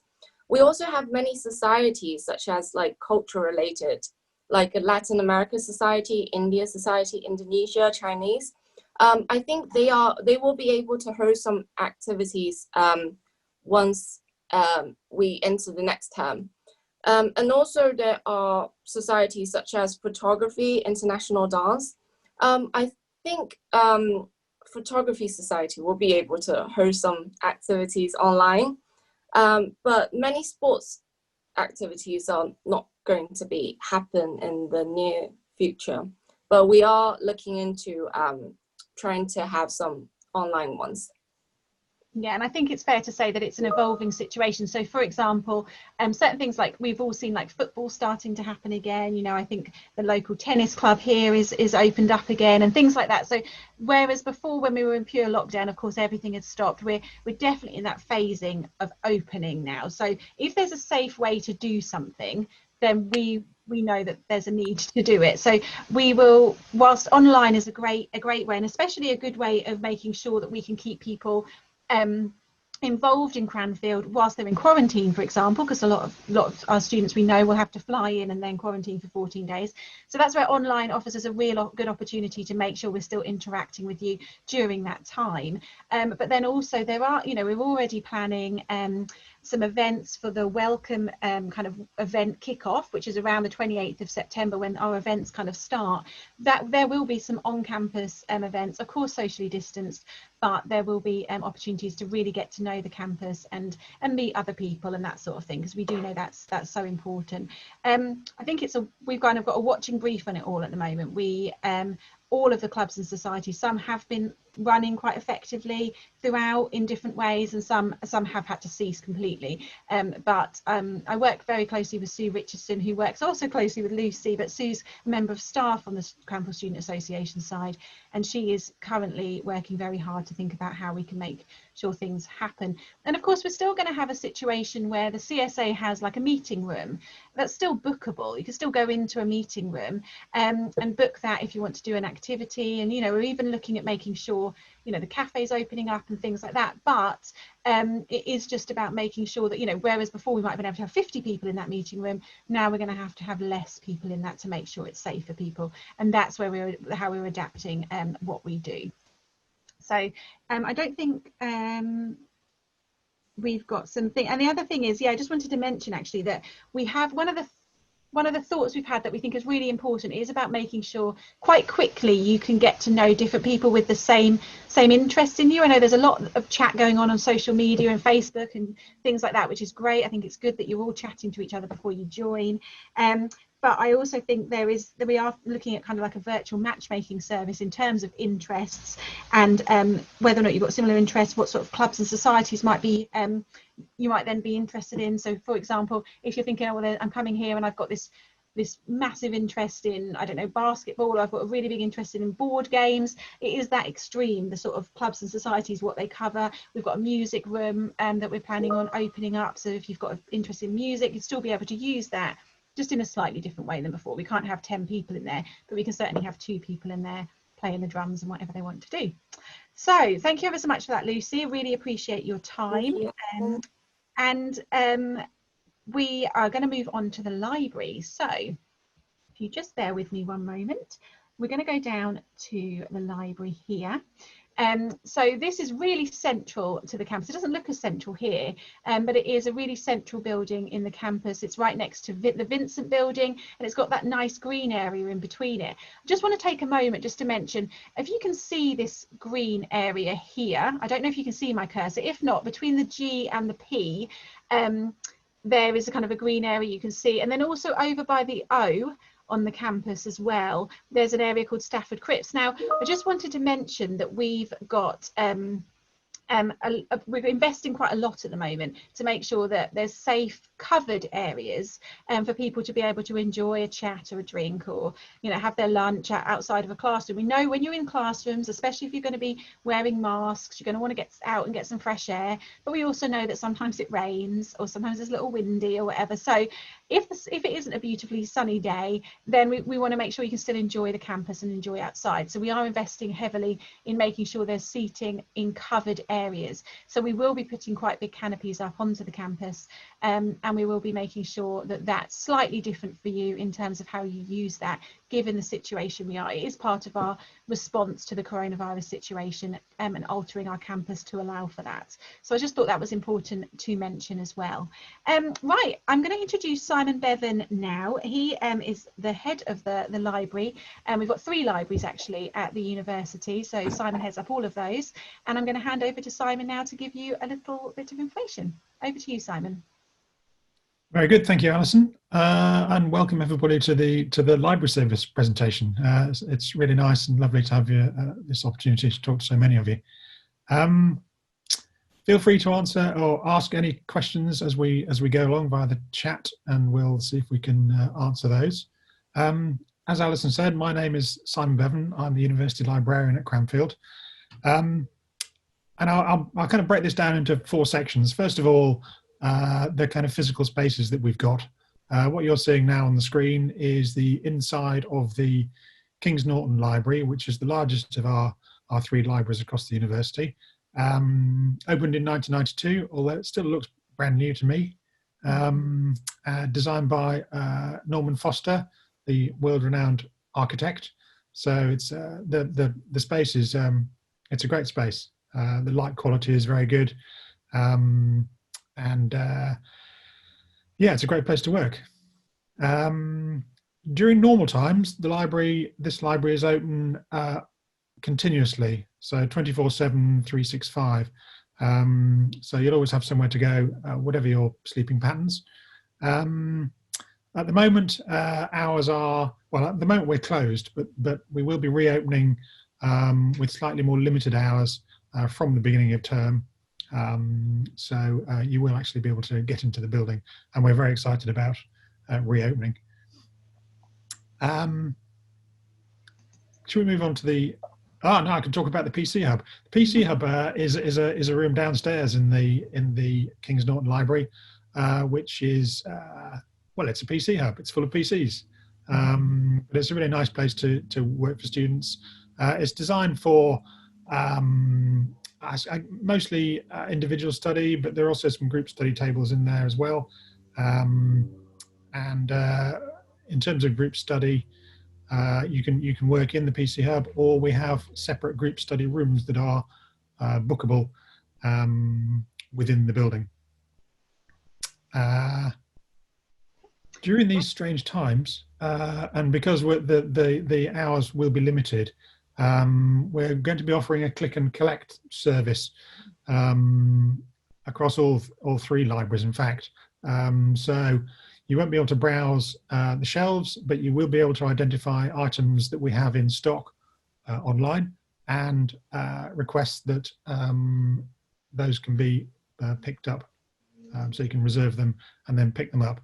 So that's a kind of new service that we have now developed, and we'll be starting to do that in the next few days, in fact. Have we got some pictures of Merck? So the second library in the Cranfield campus is the Management Information Resource Centre. This is a slightly smaller library, and it's embedded within the School of Management, designed to address the needs of students within the School of Management, but is open to all students across the university. So once again, a wide open space with a number of open access PCs, a group study room, and various facilities that students from the School of Management need. So that's Merck. As I say, we have a library at the Shrivenham campus, the Barrington Library, which again, I don't think we have any pictures of. Oh, we do have pictures. I don't know if we have pictures of it. This would be my first. I know. I don't know. Don't know if we have pictures of it. Oh no, hang on. Let's see what happens here. This is happening live. There we go. Oh, there we go. Cool. So again, quite a large space on the campus, designed to look after students who are taking courses at Cranfield Defence and Security. And I think it's fair to say, isn't it, Simon, that your team have been working very hard to make sure. I mean, obviously we're showing a lot of pictures here, but it's not really, it's what it looks like, but it's not going to be exactly what it looks like because of the way we're having to manage the space. But in terms of the services available and the study space available, that's still very much happening, isn't it? Yeah, absolutely. Yeah. I guess, as I say, the capacity is going to be slightly reduced in terms of the numbers of people that we can allow into the building. But at the moment, as I say, the building is closed, so it's exciting to be able to reopen. I was on campus yesterday, and yes, there are lots of changes, lots of signs on the floor, directing people to in the right way in terms of one way around the libraries. But yeah, no, it's looking forward to opening. And I think it's great to say that we haven't, none of our services have closed. The library certainly has not closed. We've closed physically, but in terms of even in really restricted lockdown, we open virtually. So I think it was literally one day the campus was open, and the next day the campus might have had to be closed, but the services weren't, and we were straight online. And that's exactly how we've been interacting. So the information advisors that work with Simon, they've been having, you know, Zoom calls, MS Team calls with students. That's been continuing. We've invested a lot to make sure we've got online resources. Obviously, we've always had electronic books and those sort of things, but just making sure we're ramping that up quite a lot. But then I think the addition to the click and collect service addition is a great one to all of the libraries. So I think that will be very, very welcome by our research students and our current part-time students, as well as our new students, of course. So great. So Simon, in terms of I haven't got any specific questions coming up at the moment. The main thing is around whether or not the library was going to reopen, or the libraries were going to reopen, and I think you've covered that really well, so thank you for that. Okay, so we're going to move on to the careers service now. So if I can just take us, so the career service are currently located in two buildings at the campus, building 111 within SOM and with the library. So that's why it says library and careers here. What I would just say is that might be changing a bit, because it's obviously really important that careers are one of the areas that are face-to-face as well, and we want to make sure that we keep the library quite focused on library services. So it might well be that the career service, you'd come and speak to them in building 45 if you were to come into campus this year, just during a short period of time, but we're just waiting for that to be confirmed. But just to explain, that's at this kind of time, the reason why we're looking at this current time, we're looking at the kind of library, is because that's currently where the key office is that Katrina, who I'm going to introduce now, is located, as well as her colleagues. So over to you, Katrina.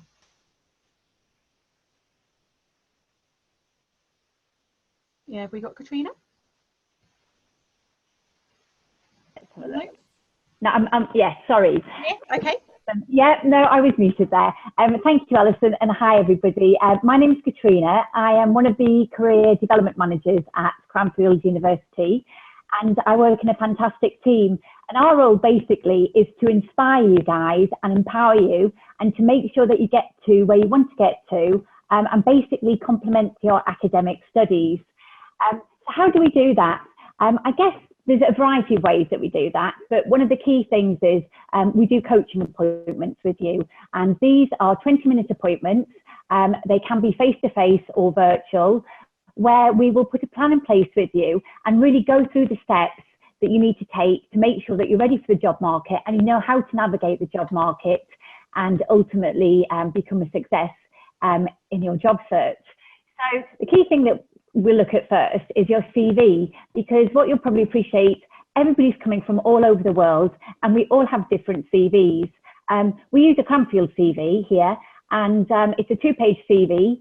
And what's really different is we don't have any personal details, we don't have a date of birth, we don't have any photos, nationality, and so enabled to really get everybody to the same stage, we use some software called VMock.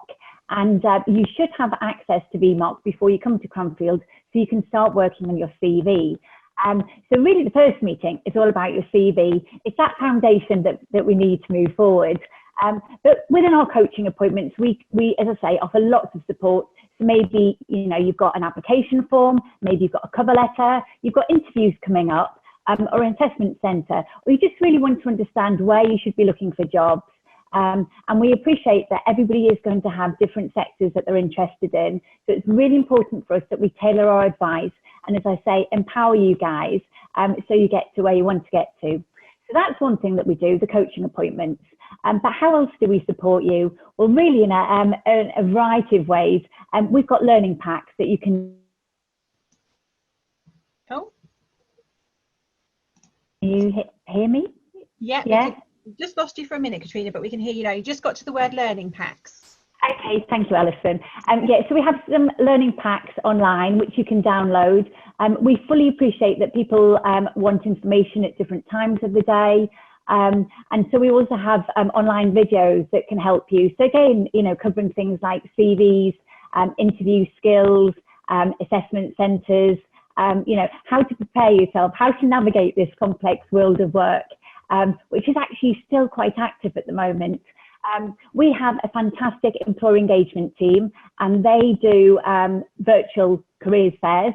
They do careers fairs, which I'd say are one of our major events that we run. But they've all gone online, which actually is brilliant because it enables you to be a lot more flexible as to when you pop in. It gives you the ability to still do the things that you would have done before, talk to employers, find out about opportunities, network. Network is a key thing, and network is something that we're going to be supporting you with because we're in a different world now and it's all virtual.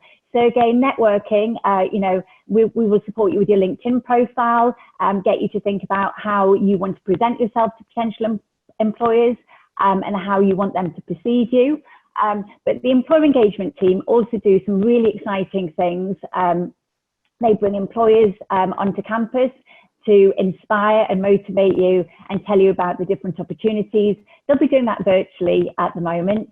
But again, we want to hear from students. If you feel there's employers that we're not connecting with, that you want us to connect with, you know, it's really important that we're providing the service that you guys want, because I say we just want you to succeed in what you do, and we fully appreciate that you're going to be taking on quite a heavy workload with your MSc. So we also do workshops. Again, workshops can cover a variety of things, and we'll have outside speakers coming in. Again, it's all virtual at the moment, but getting you to think about your LinkedIn profile, interview skills, the things that you perhaps take for granted, but actually you can never miss an opportunity to improve on what you already do. So there's a whole variety of things. We use... Oh, lost her again. Sorry, Katrina, I don't know if you can hear us, but we've lost... I can hear you. Yeah, I can hear you okay. Yeah. Did I get to simplicity? Yes, just about. Yes. Okay, so we have a career... Okay, we've lost Katrina again. Okay, so I'm gonna, whilst Katrina gets Katrina, I'm just going to, should we try one more time? And if not, I can move on to some other questions that we've got. You back with Okay, us? yeah, I'm back with you. Yes, all I can say is technology. But yeah, simplicity, it basically enables you guys to have an account. So you can upload your cover letters, CVs, that makes it a lot easier when you see us. You can apply for jobs. We have employees that want Cranfield graduates, and we have a great alumni team working with us, and again, utilising the contacts that we've got out there in the world of work. So simplicity enables you to book appointments, to cancel appointments, sign up for workshops. Really, it's your one-stop shop to interact with us. And you can use apps as well on your mobile devices. So again, you can keep in touch with us, always on the go. Great. Thank you ever so much, Katrina. That's perfect. So in terms of, we've got a couple of questions that have come through. One of the careers questions that have come through is just to do with for networking side of things. Can industrial visits still be done and alumni visits in the college? So in terms of networking events, I think you've been doing a couple of those online anyway, haven't you? But we'd be looking to kind of introduce other ways of doing it if kind of government guidance allows. Would that be correct? Yes, definitely. Like the university, we are noting how advice and guidance changes on a daily basis. But yeah, we are still replicating the provision that we provide virtually. So again, networking, we have a coffee and catch up session where we have guest speakers coming in. As I say, we have employees coming in. We want to make sure that everybody feels that they're getting the same service from our team as they would have done prior to COVID. Great. Okay, thank you ever so much, Katrina. A couple of questions I want to get through because we've only got 5 more minutes of the session left. Is just to do with, I mean, obviously keep your questions coming in if you've got anything about any of the areas that we've just covered.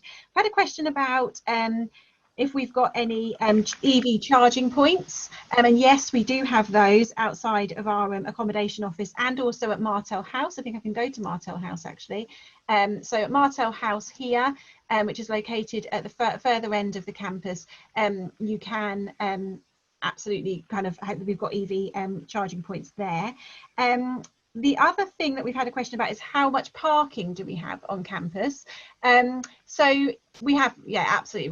We have car parks. We have car parks where we used to be a campus where we had cars kind of coming through the campus. We have that much less now because we have removed some of the car parks that used to be outside Stafford Cripps and Library, for example. The reason being is because it's much nicer to be on a pedestrian type feel for the campus. And also, so we can invest in things like I was talking about before, about that sort of space for students and staff to be able to share and kind of sit down and socialise. But we do have near the AIRC building, we have a very large car park. Near the other end of the campus, near our School of Management, we have a large car park.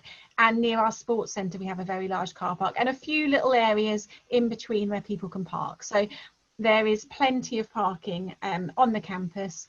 We know that lots of people cycle, lots of people come by bus, and obviously with buses at the moment, they're still functioning. We've still got a full bus service happening at the moment. It's actually, we just had a new timetable launched on the 1st of September, but of course face coverings are required. But also a lot of people come by car, so we just make sure the campus can cater for that. The same with Shrivenham. There's areas where people can park Shrivenham. We would just ask that everyone needs a permit to be able to park on campus, but that's part of the induction anyway, so that's not something for you to worry yourselves about. Wei, it might be a question for you or for Emma. We've had someone just asking about how they'd enroll a student in a primary school, how they could enroll their child into a primary school or any sort of schooling locally. Is that something that we support them with and give advice on? That's yes, the short answer is yes. Right. And then the longer version answer is because each family's situation is different depending on the age group of the children, and then where they are going to live, either on campus, off campus, or somewhere far away from the campus. So we can't really give like general advice at this stage, but I put a message on if the particular people or person or student want to email us separately, right, and then we will deal with that. Perfect, thank you so much. And then Emma, anything you want to suggest? No, I think that's it. Just email us and we can answer all questions. Yeah, I know that, because there's certain things, the logistics of that seem quite complicating and confusing when you've got everything else to worry about as a new student with us, and we want to try and take that pressure off. So I think it's really good, you know, that is the sort of breadth of support that you can get from the Student Advice Centre. The other thing I would just mention is someone has asked about whether or not we have you know, whether or not the Career Centre is an additional charge to get that sort of service. Absolutely not. Everyone that you're hearing from today is part of our offering as a university. Student services are core to making sure that you have an excellent experience with us and that you feel supported throughout. Like I said in my welcome, we know the academic experience is why you're with us primarily. You want a good qualification and you want an excellent job after that, and we know that, and we tailor everything we're doing to ensure that. But we also want to make sure that you feel supported throughout. We know different things will happen in people's lives. You want to get involved in different things and enjoy your time with us, so we try to make sure we're looking at everything holistically and that our services reflect that also.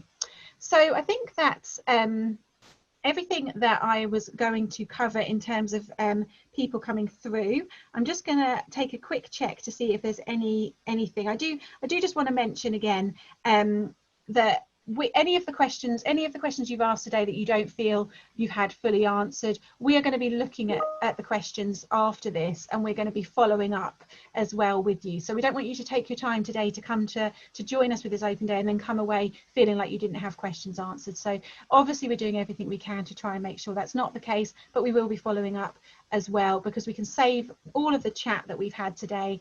We can see all the questions that are submitted, and we can make sure we're following up accordingly. And as I said before, we can also make sure that all the questions that you want to know about, we're reflecting on our Q&A document on the coronavirus section of the website for Cranfield, and so do just take regular note of that as well, because I do think we're putting a lot of effort into making sure that that's up to date for you, so you can know immediately about the airport meeting service, or what's it going to be like when you come over, and if you happen to be quarantined, or who should you contact to find out some key information, or who's going to be your course director and things like that. So all of that sort of information we're trying to make sure is really easily and readily accessible to you, and really look forward to welcoming you guys to Cranfield when you are able to join us. So thank you ever so much.